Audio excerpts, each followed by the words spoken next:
Hello everyone, welcome to sqadia.com, and in our first section of the lecture, clinical examination of gynecological patient, we will talk about history taking. In the history taking, we will discuss mainly the menstrual history, obstetric history, past medical and surgical history, and family and personal history of the patient. First, clinical examination.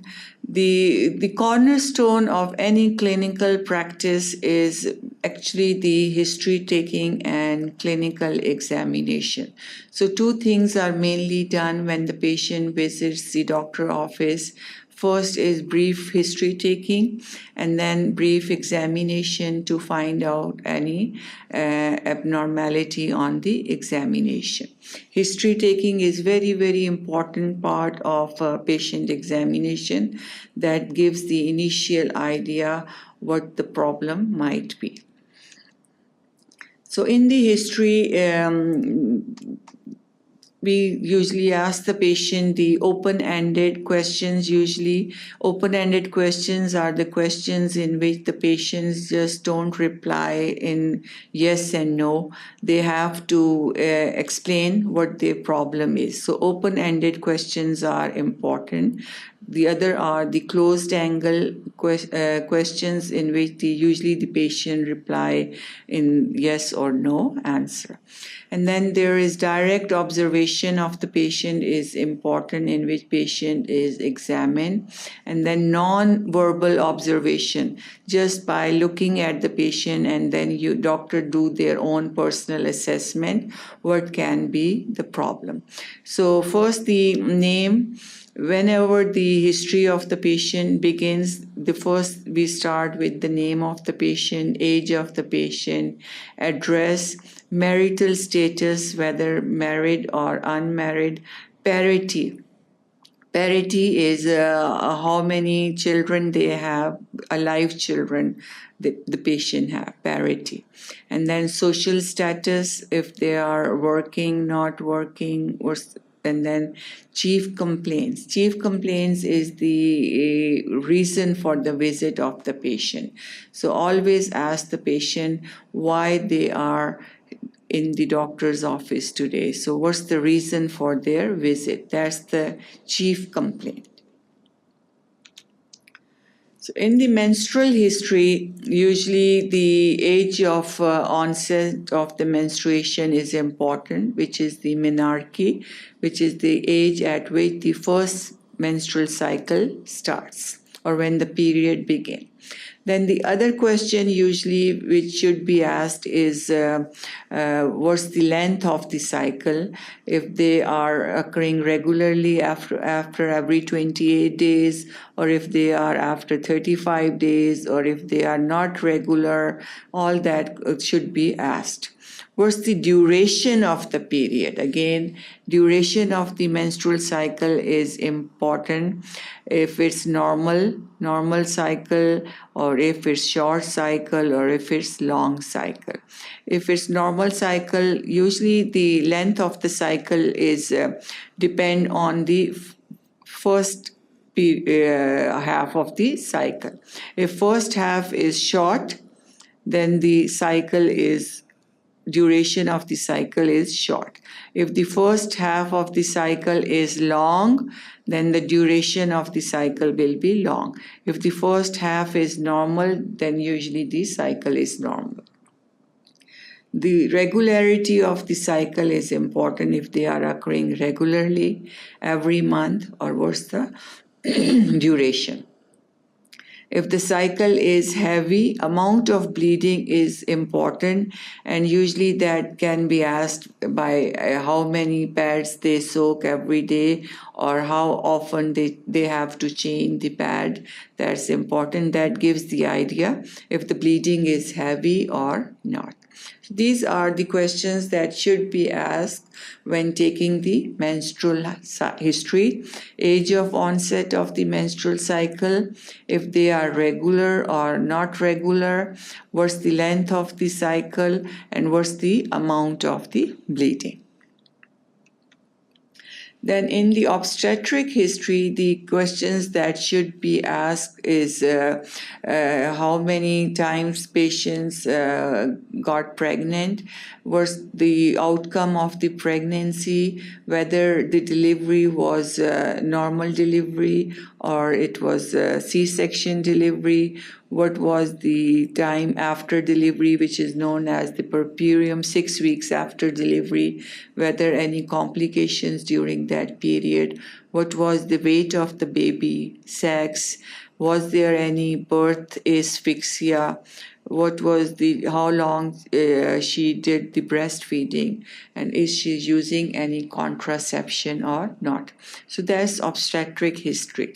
Gravita, gravity is important, means how many times patient becomes pregnant, depending on whether the child is alive or not. So how many times did they conceive, what's the outcome, and what's this procedure done for delivery. Then number of living children, how many boys, how many girls, health status of the baby, was immunizations done or not, and what's the last childbirth, when was it. That's all important questions for the obstetric history. Then in the past medical history, it's important to ask if they had any illnesses in the past, if they had any hospitalizations in the past, if they had any surgeries in the past. That should be included in past surgical history and past medical history. If they had any surgeries performed, are there any complications, how long was the stay in the hospital, all that should be asked. Personal history, whether they are working, not working, what's the occupation, whether they smoke, whether they drink, that all should be asked in the personal history. Then in the family history, it's important, especially very close blood relatives, as in the very near family, parents, siblings, if they have any diseases like heart problems, any cancers in the family, any diabetes, any liver cancer, any stroke, any hypertension, all these problems should be asked in the family history. These questions are important because some diseases they run in the family, like diabetes, hypertension, breast cancer. If some relatives they died, what was the cause of the death of the relative? All these questions should be asked in the family history of the patient. Then in the examination, we divided the examination of the patient in the general examination and the gynecological examination.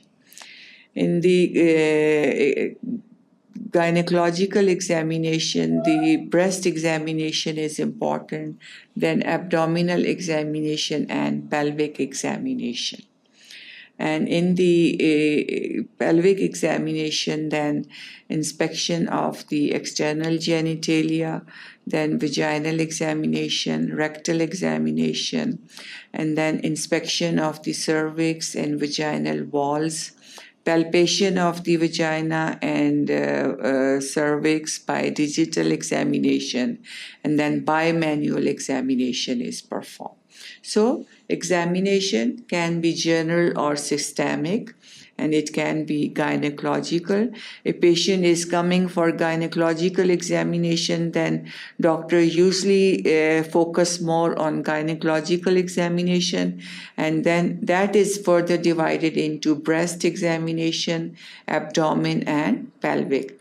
And in the pelvic, all the organs, external genitalia are examined, and then bimanual examination is performed to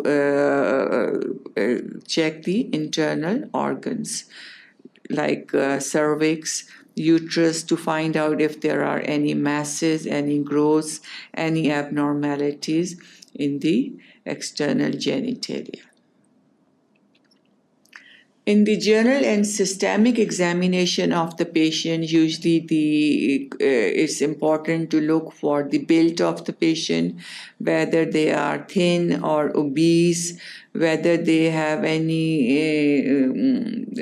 endocrinopathies that may be related to any menstrual abnormalities. Then also it gives the idea, check for the nutrition of the patient, if they are well nourished or if they are not well nourished. Check for the stature, if there is a development of the secondary sex characteristics, hair growth, all the sex organs are fully developed. That's also important. Look for any pallor. Pallor is looked by looking on the journal's face and then examination of the eyes. Just ask the patient to look up and then you pull the eyelid down and look if there is sclera or is a conjunctiva is pale. Usually that's the indication of the anemia. Jaundice is the yellowish discoloration of the skin. If there is yellowness of the eyes or skin, that's the indication of the jaundice. Look for any swelling or edema of the legs. Usually edema is checked by pressing on the foot or leg. If there is dimple form in the leg, that's the indication of the edema, or it's called the pitting edema, if their dimple is formed when you press it down. So these are the part of some general examination of the patient. Then after that, look for the teeth, gums, any tonsils by looking inside the mouth.